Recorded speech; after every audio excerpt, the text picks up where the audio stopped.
Hey everyone, welcome back to the Going Scared podcast. I'm Jessica Honegger, founder of this world-changing brand, Noonday Collection, and we gather here for direct and honest conversations that help you to live a life of courage by leaving comfort and going scared. We are kicking off our listener favorite, celebrating 2 million downloads thanks to you. You have talked about going scared, you've shared going scared, and because of you, we get to celebrate. What a journey this has been. Such a learning journey. We have gotten to interview some amazing people over the last couple of years, and I'm excited to bring you our 10th, that's right, number 10, listener favorite. Who do you think it is? Today, we are looking back on a conversation where I was joined by the co-founder of Netflix, Marc Randolph.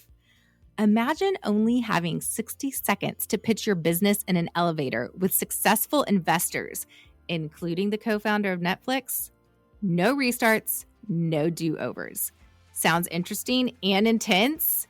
Since this Going Scared episode aired, Marc became a judge on season 7 of the Entrepreneur Elevator Pitch.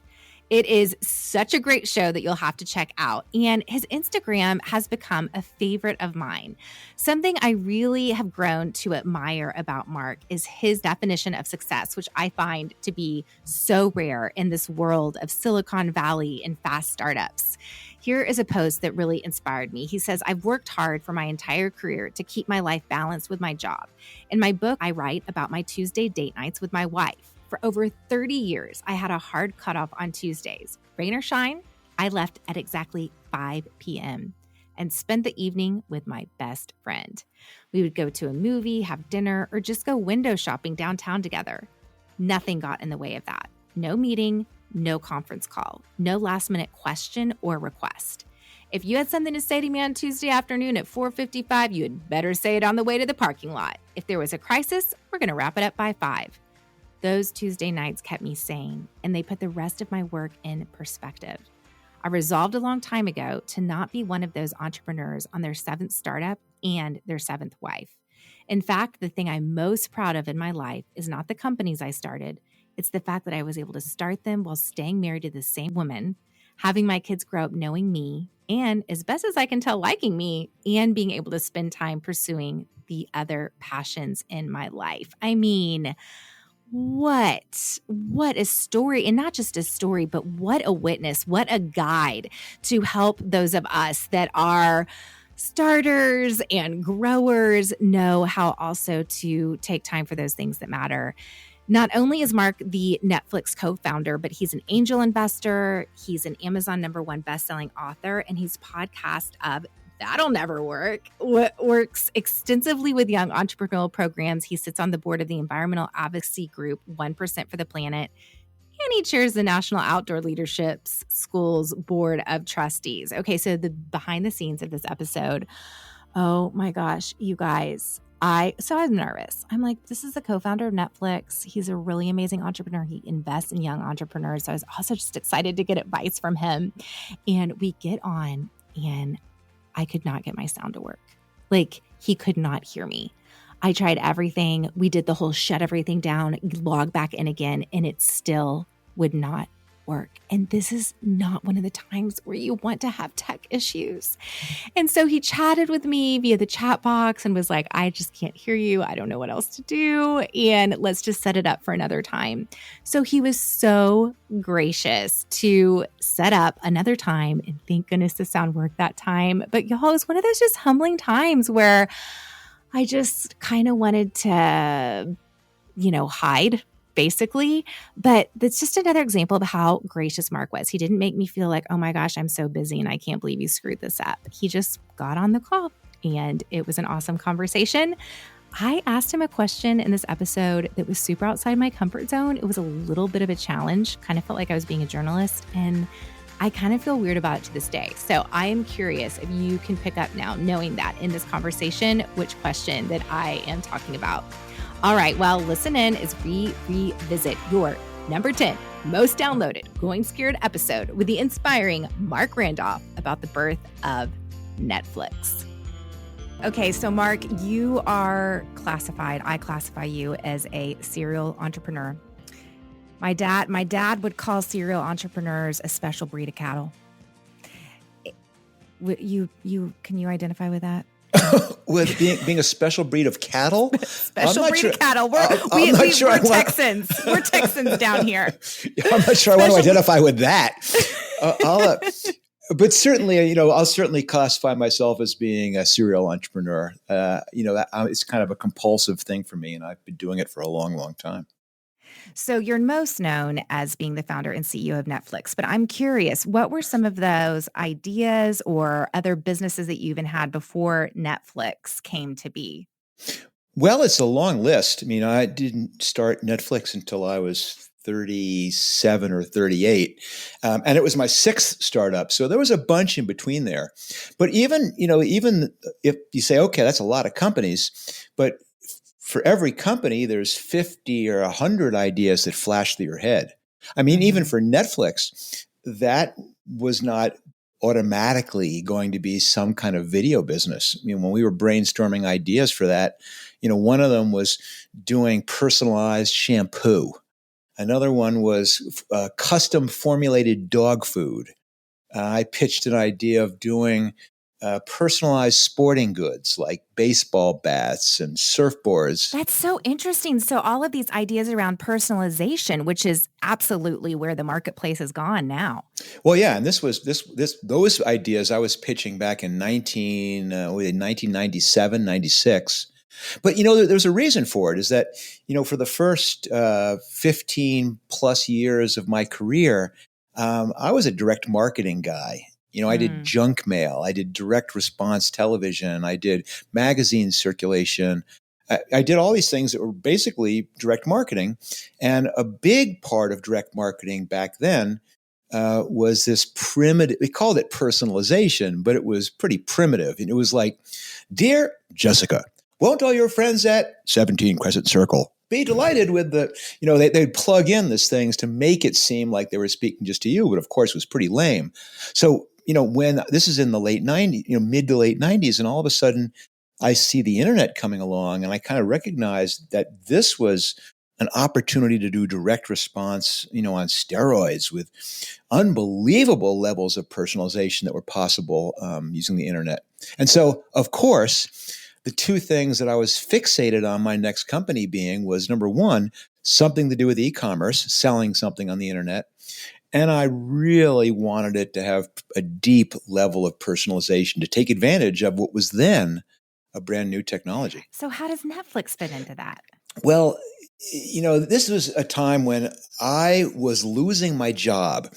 The company number 5 that I had co-founded had been sold to a bigger company that had been started, was being run by a gentleman named Reed Hastings, who plays fairly prominently in the story from that point on.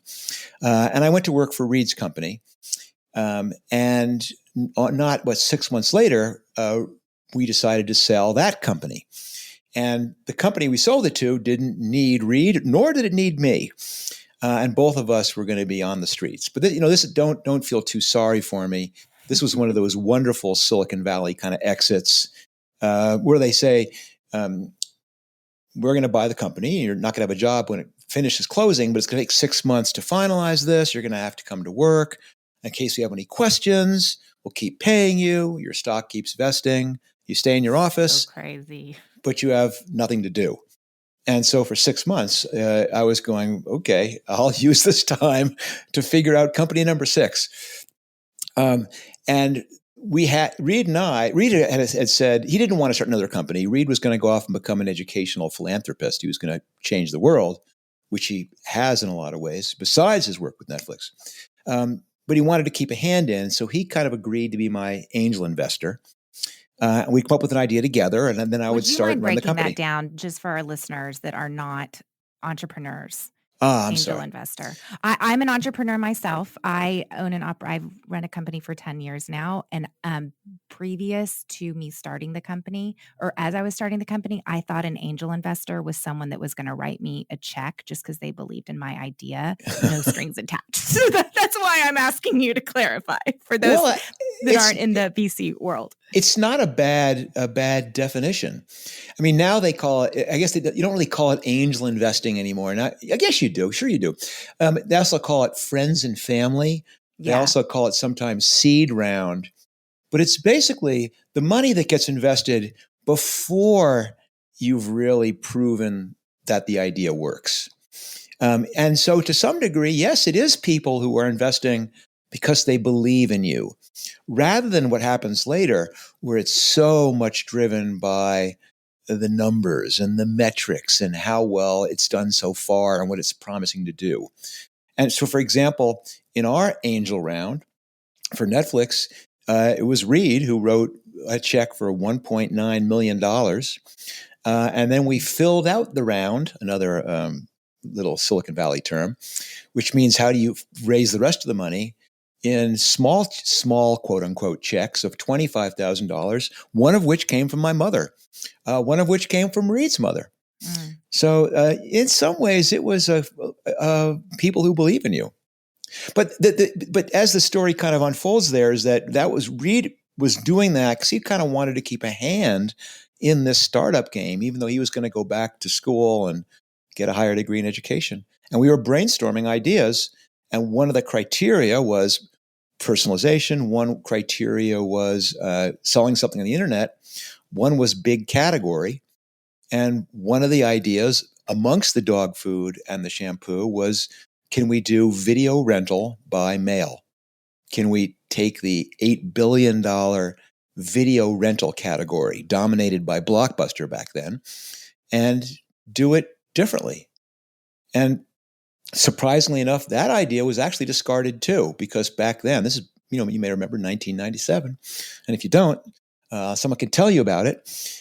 Video rental. I was telling my kids today, actually, that I was interviewing you. They're teens. I was telling them this morning, guys, guess who I'm talking to today? And we had to explain, Blockbusters to them. My husband and I were like, remember, we would go to Blockbusters, and my kids were like, how much did that cost? We're like, well, I think it was about $3, but then we would never turn it back in on time. And anyway, so that's for those of you that are young millennials and Gen Zers listening. Yes. We used to have VHS tapes, and then we used to have to go to the store to rent. And so you're coming into that space. Yeah, and it was VHS tapes is the point. They were big and they were heavy and they were fragile, and so that idea was abandoned too. And what actually turned it around was there was a new technology just coming out then, which is almost gone now, which is the DVD, and that was the thing which all of a sudden gave us the much bigger idea, which is that maybe we could just use the U.S. mail to send discs to people. And we rather than dreaming about it, Reed and I turned the car around mid-commute because we were driving to work together, and drove back into the town we lived and looked to buy a DVD and couldn't find that. So settled for buying a used music CD, and we mailed it to Reed's house in Santa Cruz where he lives. And it got to his house in less than 24 hours for the price of a stamp. And if there was any kind of aha moment, that was probably it. And that was the big idea that led us to have the crazy idea that we should start a company that did video rental by mail.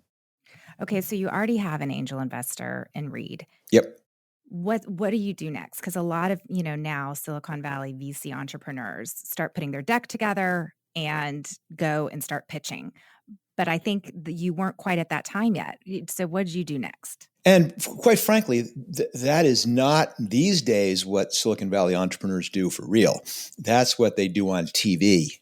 That's the fantasy view of what an entrepreneur does. What a real entrepreneur, like for example, when Reed and I had that idea that DVDs might re-energize this video rental by mail, we didn't run to the office and put together our pitch deck, and nor did we, begin working on a business plan. And that was not because Reed was going to write the check.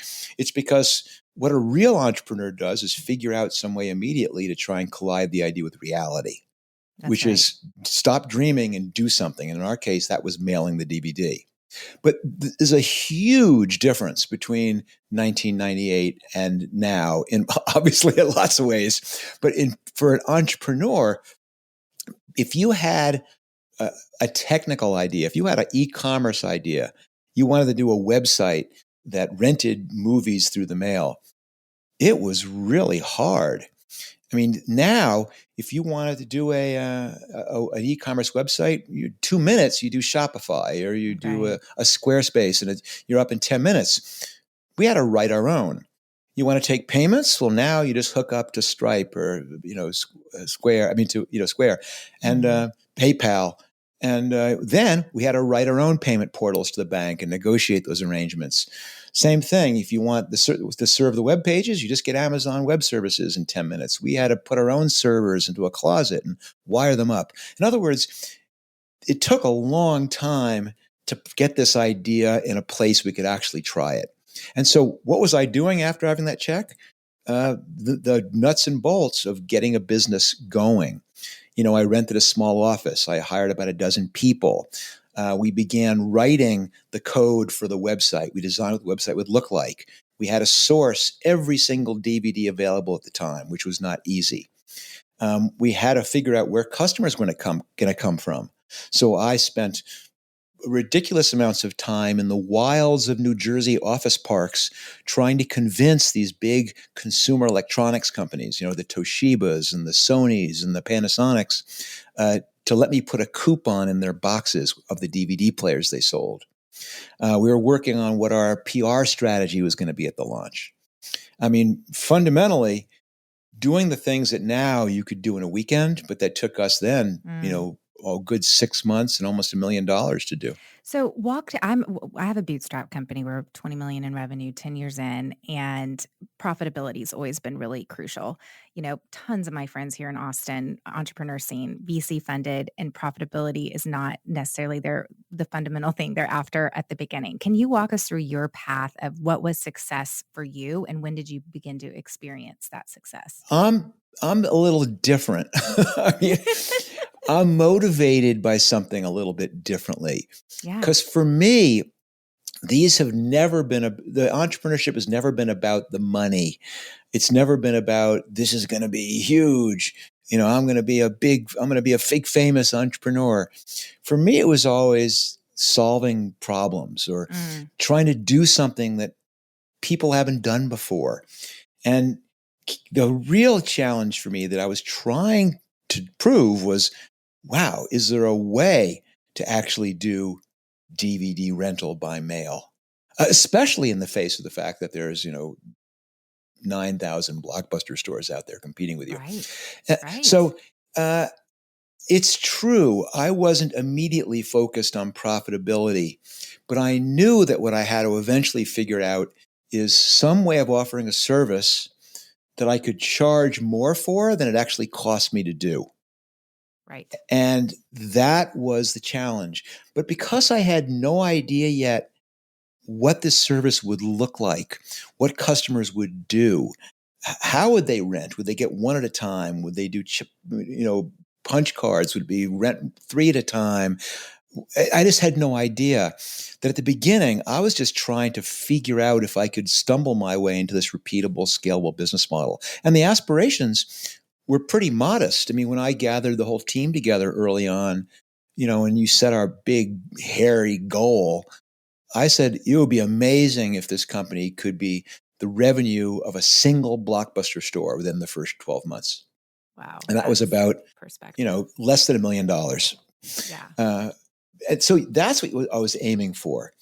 And it turns out, in fact, that profitability was a long way away.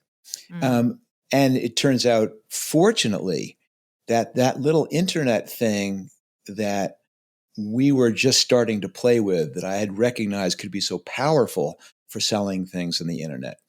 Well, not long after we got into business, a lot of people got excited about that, and it set off the gold rush. The era of irrational exuberance.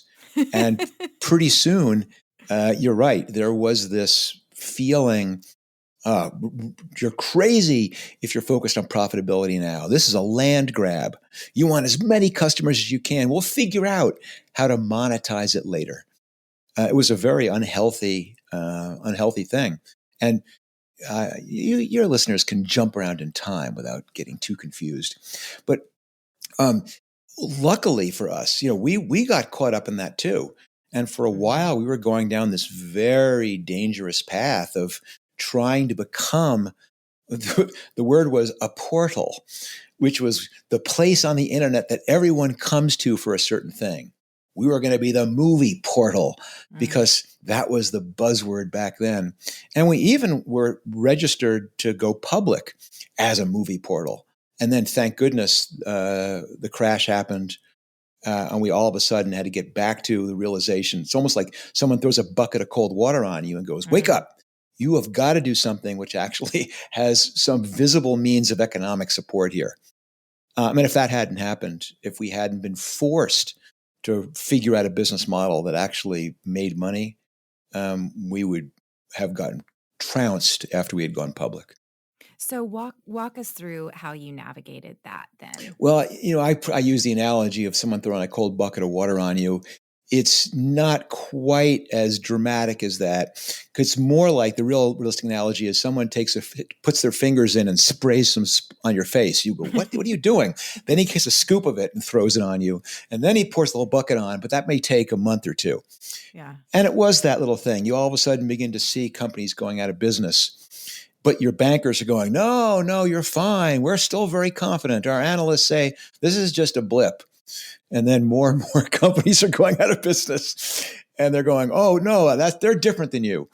In other words, it's little by little. And finally, it dawns on you, no, we're in deep trouble here, too. And it's a tremendously scary thing. But for us, it was in some ways worse because right around this same time, we had also finally discovered the business model that would work. And not to make it too complicated of a story, but it was a subscription business. Okay. And subscription businesses are very tricky. They have a tremendously wonderful thing about them, which is that once you have a customer, well, they keep paying you every month for years. And so you make your revenue back over a long, long time. The terrible thing about them is you have to pay all the acquisition cost, the cost it takes you to find that person, to get them on, to give them that first month of service, maybe to show them how wonderful your company is. You have to do that up front. So all your cost happens on day one, and all the revenue that pays off that cost may trickle in over the next 12, 18, 24 months. And after 18 months in business, we had finally stumbled on what the model was that would work, that would allow us to do DVD rental by mail. And it was subscription. And it worked incredibly well. That customers were flooding in. But unfortunately, when you have a subscription business and customers are flooding in, money is flooding out. And again, that's not a problem when you're in the midst of irrational exuberance and you can pretty much go out on the highway and stick up a green flag and a big truck full of money pulls into your driveway and just dumps it into the backyard and you get your wheelbarrows and bring the money in the house. But then all of a sudden, you realize, no, this is done. The bubble has burst. There is no more money coming. It's this triple tragedy. Because you go, oh my God, we spent a year and a half. We tested 500 different things. We finally have found it. It is working unbelievably well, but we're going bankrupt being successful because cash is king. And so that was the wake up call. That was the moment where we said, we're done.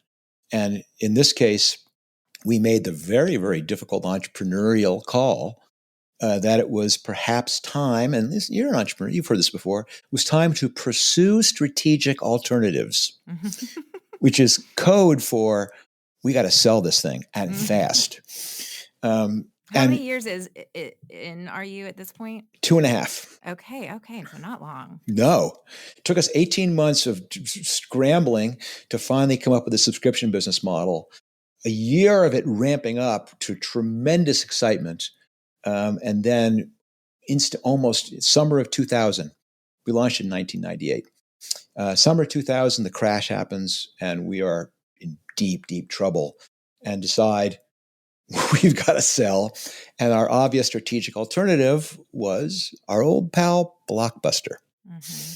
And they're the natural people to sell to, partly because they're so big, partly because they should get it, but partly because we had all realized that a blended model, in other words, a company which was doing rental with stores and online, was unbeatable. And so we were simultaneously scared that they'd do it on their own.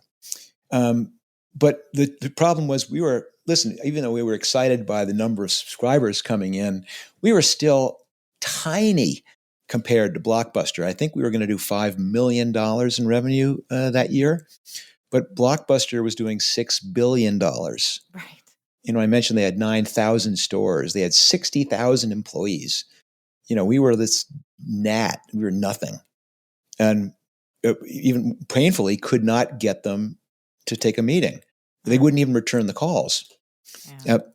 And it's kind of a famous story in Netflix lore that it so happened they did finally call us.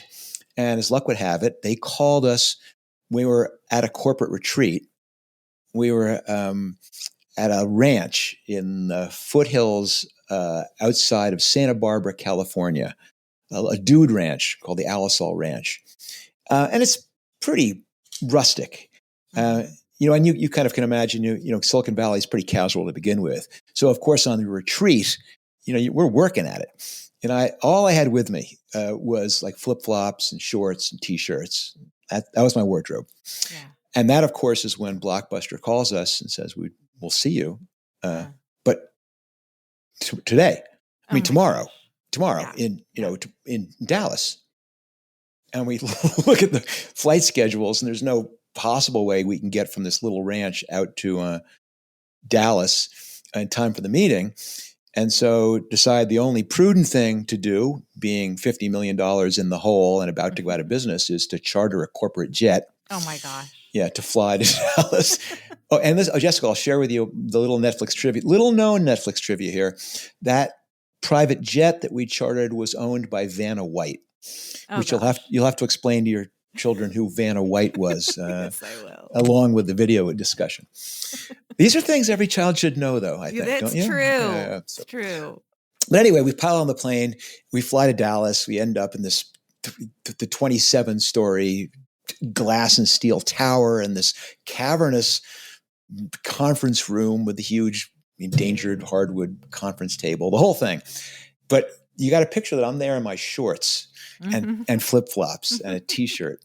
And Reed is wearing a Hawaiian shirt. So he's got buttons on. So he's like a couple steps ahead.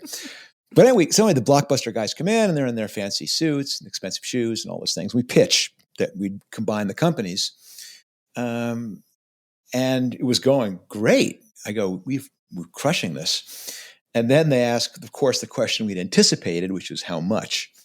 And as I alluded to a moment ago, we were about $50 million in money raised at that point, and spent, of course. And so we said it would be a really nice, elegant, neat way to wrap this up if we could sell the company and return all our money to our investors and be out. So Reed leaned in and said, $50 million. And they basically laughed at us, at the hubris that we would think in the midst of the dot-com bubble bursting, months away from being out of business, that we could ask for that much money. And that was not even the cold water thrown on you. That was something different. That was horrendously disorienting and disrupting and depressing, because on the flight over, I was excited. Yeah. I went, this is incredible. This is so self-evidently right. And we've solved our problems, or at least I've taken our problems and put them onto somebody else. So, and now on the flight back, I'm just sitting there quietly going, not only are they not going to save us, they're going to compete with us. We've shown them our cards, and we're going down. We're in deep trouble, and we had spent enough time trying to figure out how to get out of this hole that we knew there was no easy way. There was no secrets. There was no thing we'd overlooked. And the advice my dad used to always give me sometimes when I would come to him with my insurmountable problems as a kid, and he'd go, listen, Mark, sometimes the only way out is through. Uh-huh. You got to turn and face these things. And it was a very, very focusing, very sobering moment for all of us that we would have to get out of this on our own steam. So what'd you do? You just we went to Disneyland. No, it's like that's how all those stories are supposed to end. No, we basically said we have a little bit of money left. We're not going to be able to raise anymore. We have to transform the company. We're going to have to get to profitability under our own steam. Okay. Which meant all those ideas about being a portal. Nope. All the people we'd hired to sell advertising, gone. 40% of the company, gone. Really buckling down, focused, disciplined. And it was, I imagine, I'm sure you, Jessica, at some point in your business career, you've had to fire people. And in this case, you're bringing people in to let go that were there from day one, that left their other great jobs and with more benefits and higher salaries to come and help you make this dream come true, and worked tirelessly to do it. And now you have to sit them down and say, you're not the right person to bring us on this next part of our journey. And it's the most emotionally wrenching thing you can do as an entrepreneur. And at the same time, there were some really positive things that came out of it. We had this very, very special culture in those first year or two that most startups share.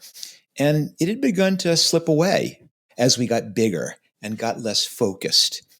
And there was this interesting revelation when all of a sudden we all began coming to work again with 40% fewer people, but no less really amount of work to do, which is it forced us back into that mode of there's no time for all these command and control things. There's no time for the BS. There's no time for expense reports and approvals. We just got to go back to acting like a startup again.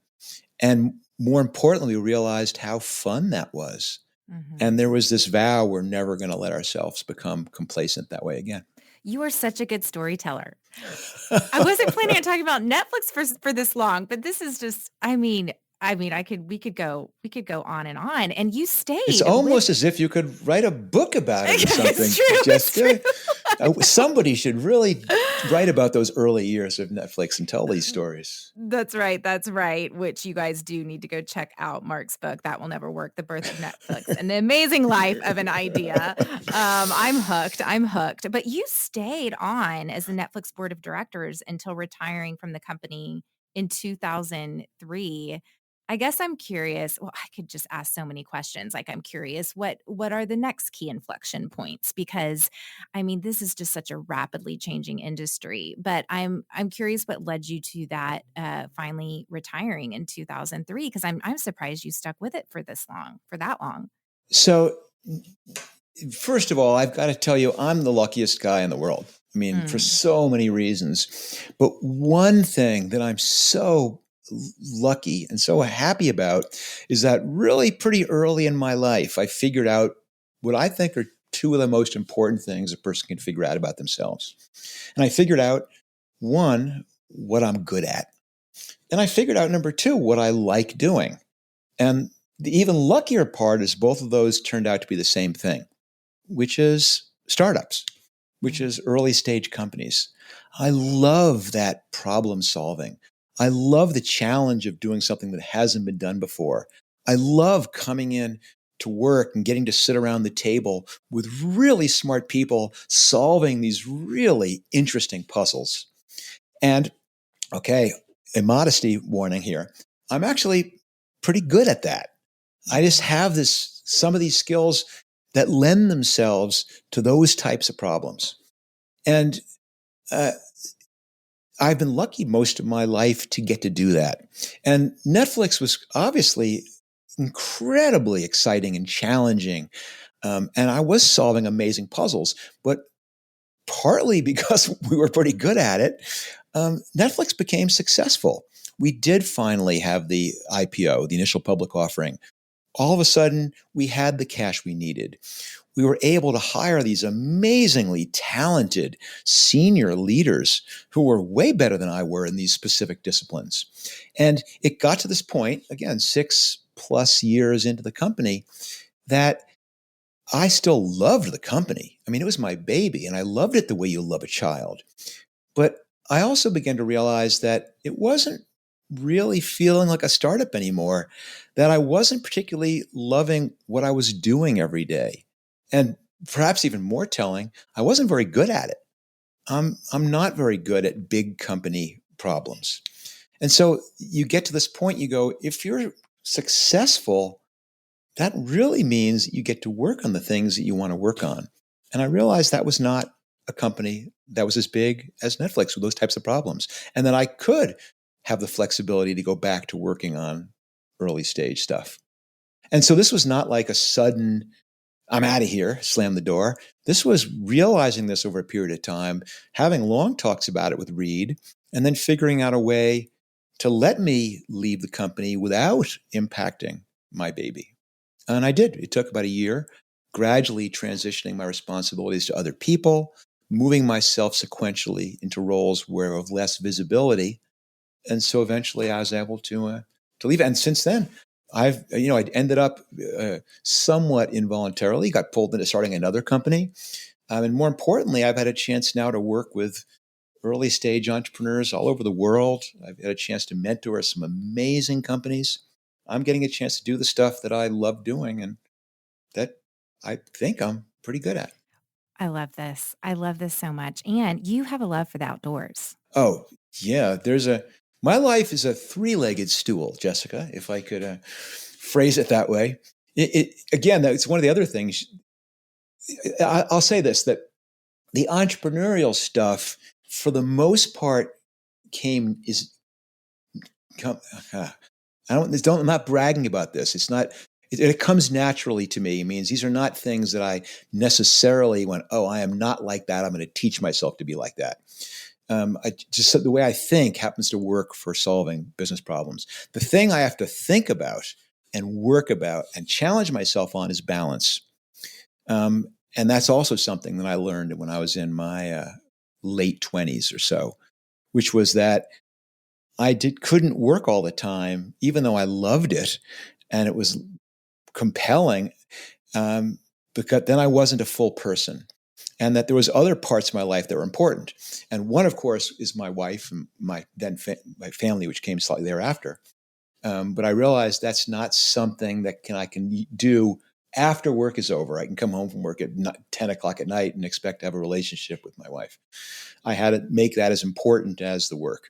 But there was this third realization, which is what you just brought up, which is that what really makes me whole is the outdoors. Now, I'm really into, I'm not even sure what the category is, but things like mountain biking or backcountry skiing or surfing or kayaking. I mean, basically, if it takes place outdoors and could result in a trip to the hospital, I'm in. That's what I enjoy. And in some ways, it's wonderful to have a passion like that I know just fulfills me so much. But the downside is that when your passion is doing those sort of things, which sometimes require 3 bush plane flights in a row out to some place up in the northern Alaska, and then you're going to spend 2 weeks canoeing some river in the Arctic National Wildlife Refuge, that's not something you squeeze in between your 10 o'clock phone call and your 1 o'clock meeting. You've got to plan for that. And you've got to work it in around those other 2 pillars in your life, around the family and around your other family, which is your startup. But yes, that's a long way of saying outdoors is a big part of what makes me tick and what fulfills me and what grounds me and what allows me to stop thinking about what's going to come and what just happened, but live in the moment and appreciate things. It's a Yes. wonderful, wonderful, wonderful thing. Okay. Have you seen The Social Dilemma that was produced by Netflix? Yes, I absolutely have. Boy, that was a wake up call, huh? Okay, so this is what I'm curious about because, they interview all these ex-Silicon Valley tech guys, and then there's this underlying tone of regret in some of these interviews with these former founders and creators, and they feel regretful almost at what they created and what that has become. So I'm curious because you are such an outdoor enthusiast, and yet now Netflix can be one of these avenues that, we just get, I mean, we've all done the Netflix binge. So I'm just curious if what do you experience now that you could have predicted streaming and just even where all of these services have gone?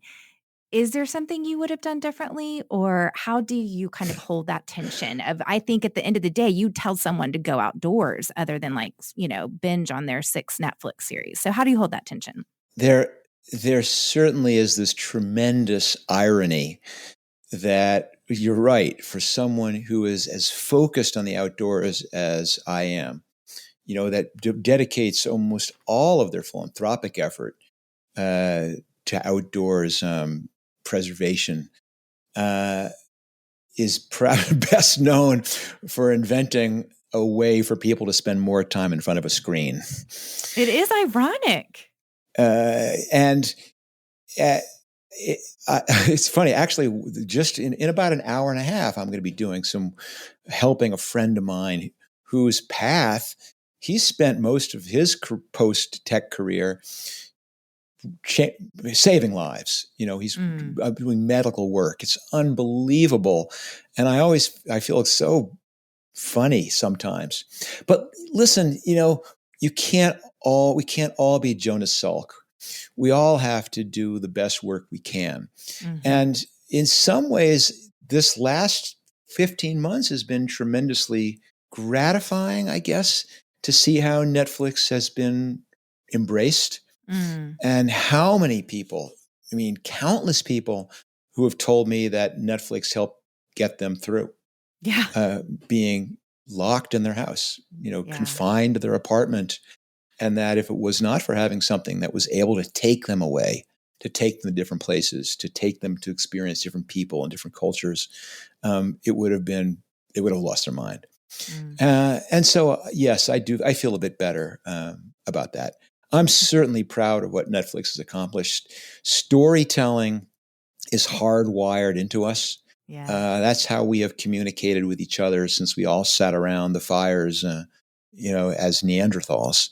And so to say that you've created a different and better way to share stories with people, I don't feel any shame in that. And I love how you can be both. We talk a lot on this podcast about paradox and about, you can be an outdoor enthusiast and you can be an incredible storyteller via, creating one of the most watched media platforms today. I also wanted to ask you about just this pandemic, this series that we're in right now. We're calling it Decide, Don't Slide. And you have lived such an intentional life. I mean, it is rare to meet someone as successful as you, that incredible father, husband, outdoor enthusiast. What would you share with our listeners? This idea about decide now so that you don't slide maybe back into some of those habits that you've gotten out of, or, I think a lot of people have woken up to their lives in new ways, even as hard as the last 15 months have been, there has been these new realizations that we've uncovered. So just how have you been able to, it seems like you prioritize the right things in life, and, you live a very values oriented life. So what can you share with our listeners about how they can do that? Well, first of all, I love the decide, not slide. I think that's awesome. But, I mentioned earlier to the fact that I had to work on balance. I continually have to work on balance. Listen, I'm like anybody else. I get caught up in things.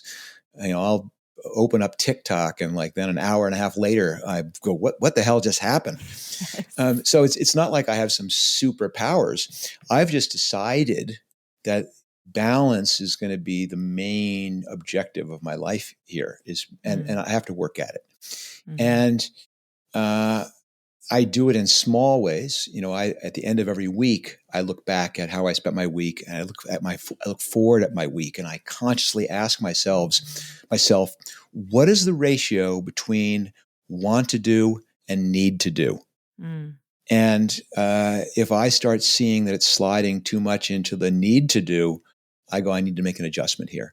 I look at it every month. I look at it every quarter, and I take a big look at it every year. But there are points in life where you get a chance to do major resets.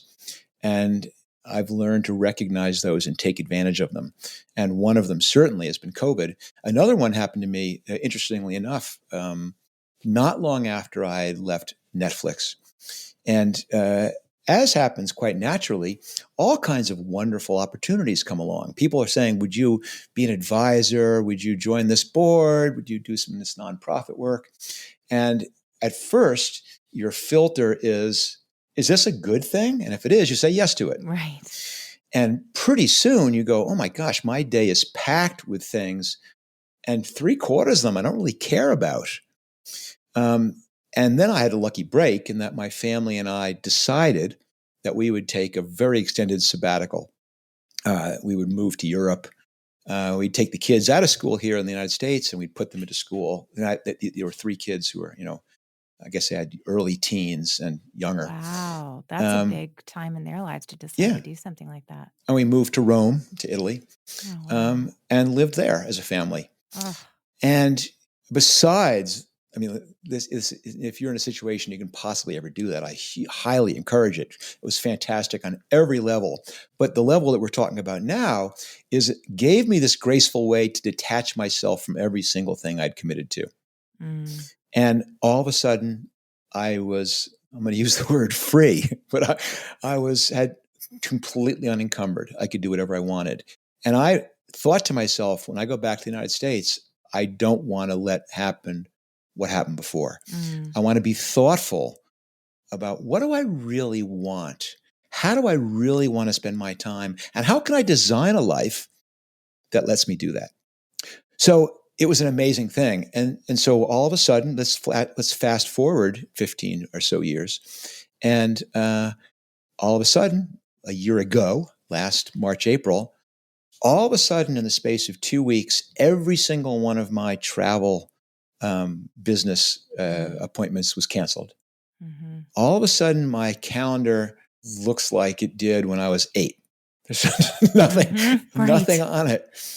And it was this gift of all of a sudden going, wow, how would I let myself get so caught up in these commitments that I was doing? My need to do was greatly exceeding my want to do. And then an even better things happened is all 3 of my adult children moved home. And it was funny. My wife used to say, she goes, oh my God, every single dinner is like Thanksgiving. But I'm not sure she meant that in a positive way. But I took it as this incredibly positive thing. I'm going, this is fantastic. I'm having a chance to really connect with my family and spend all this quality time and get to know them again as adults. And got to know my kids' partners as adults. Just really special. And so absolutely, I said to myself, I am not going to forget what I learned from this. I'm not going to let go of the things that I've gotten from this. I'm not going to let COVID be a purely negative, hurtful thing. And although I recognize how lucky I am that I'm actually have so many choices, but all I can speak to is from my individual circumstance here is that that reset for me was a very, very positive thing. And I've absolutely have said to myself, I need to make sure I hold on to what I learned from getting a chance to restart again. Well, I want to close with your new podcast. I mean, you in a very humble way, basically have described that, you can do whatever you want in life. You've got enough money. You've got the resources. You've got choices. And I love that you started a new podcast to serve new entrepreneurs. That will never work. Best name ever for a podcast. That will never work. So tell me about where that fits into your life plan. Why'd you decide to launch that podcast? In some ways it's new, but in some ways it's something I've been doing for a long, long time. I mean, even before Netflix, but especially since I left Netflix, people call all the time, entrepreneurs with questions, with problems. They want to understand go-to-market strategy or tech stuff or fundraising, or more frequently they call about personal issues. I'm struggling with my co-founder. Mm-hmm. How do I maintain? God, I never get home to see my husband because I'm working so hard. And I've always taken those calls. I'll spend hours on the phone with people. I'll go in and sit with them in their office for half a day, trying to help them get on the path. I do a lot of work with university age and younger entrepreneurs, trying to give them a push. I've kind of realized in some ways it's my purpose is to kind of help people take that dream or that idea and make that idea real. That all these tips and tricks that I've learned for 40 years as an entrepreneur can be used for all kinds of things. And all of us have ideas. There's just a big difference between getting it out of your head and making it real. And so I've been doing that for 20 years rather. What's different is about a year ago, I'm getting a lot of repeat questions. Mm-hmm. I'm going to start taping these calls with people's permission, of course. Mm-hmm. And I just record the call. And then sometimes people would call me up with a question. I go, okay, I'll talk to you. But listen, before you do, I'm going to send you a tape of this call that I did with someone very similar issue to you, and listen to it. And this really interesting thing happened. I mean, of course, they go, wow, that was helpful hearing that problem dissected. But two other really cool things happened. One is they said, this is actually kind of entertaining. Like I found myself drawn in. Mm-hmm. I was identifying with this person and the problem they had. And then I was kind of curious what you were going to say. But the other amazing thing is they were saying, I didn't know anyone else was having the same problem that I was having. And because at its heart, entrepreneurship is a lonely profession. No one else is solving the problem you're solving. And there aren't a lot of people you can go and talk to about it. And so being able to show people there were people just like them with similar problems was a great way of kind of letting someone know they weren't alone. And so from there, it wasn't a long step to saying, I think I might be able to reach even more people by doing a podcast of this. And in classic fashion, and I could have done a how I built this version. I have tons and tons of very successful celebrity entrepreneurs that I could have interviewed, but that would have been in the need to do column. The want to do column is I want to keep working with early stage people, with people who are not known, but are solving some challenging, interesting problems. And it's so fun. I mean, some of these people you talk to are from crazy backgrounds. This one woman, she was a pickup coach. She worked for a company that helped train men to pick up women, and finally got disgusted with this, but realized that the skills that she'd learned how to teach could be used to teach anyone to establish a more genuine connection with somebody. And what an incredibly interesting company to try and help her get off the ground. Yeah. Another guy is starting has a 60,000 square foot indoor adventure park in Texas, with rappelling and zip lines that serves alcohol. What could go wrong with that? And he wanted to talk not about go-to-market strategy or fundraising. He wanted to talk about this business is going to be open 18 hours a day, 7 days a week. And I've got a family with 3 children under 10. How do I manage that? And it's been wonderful. And so that was the genesis for wanting to do a podcast. And that is the That Will Never Work podcast. And I hope people listen, because I think it is a great way for people to really get past the platitudes, you don't get anywhere unless you start. Well, that's certainly true, but that doesn't really help you go, my idea seems too complicated to start without fundraising, without hiring a technical co-founder, without quitting my job. And because of that, no one does it. And so I want people to listen in as I walk through a real person and show them how to break down that so they can start without quitting their job, without having a computer science degree, without raising money. This week, we are launching the most fun giant giveaway over on Instagram. All of our top favorites which I guess now you're going to kind of know because all the gifts represent them, but that's okay. You're not going to know their order. You want to go and enter this giveaway. So head on over to Jessica Honegger Instagram and Noonday Collection Instagram to learn all about it. Thanks for tuning into this episode of the Going Scared podcast. We hope that our conversation with Marc Randolph, co-founder of Netflix, inspired you to never give up on your vision. I love the reminder, you don't have to have it all figured out to start something great. Just take that first right next step. I'd love to hear your thoughts on the episode, what you've learned about entrepreneurship and leadership. Head on over to Instagram, enter our giveaway, and spread the word. Thank you again for joining us on the Going Scared podcast. Tune in next week as we find out what your number 9 listener favorite episode is. I'm Jessica Honegger. Until next time, let's take each other by the hand and keep going scared.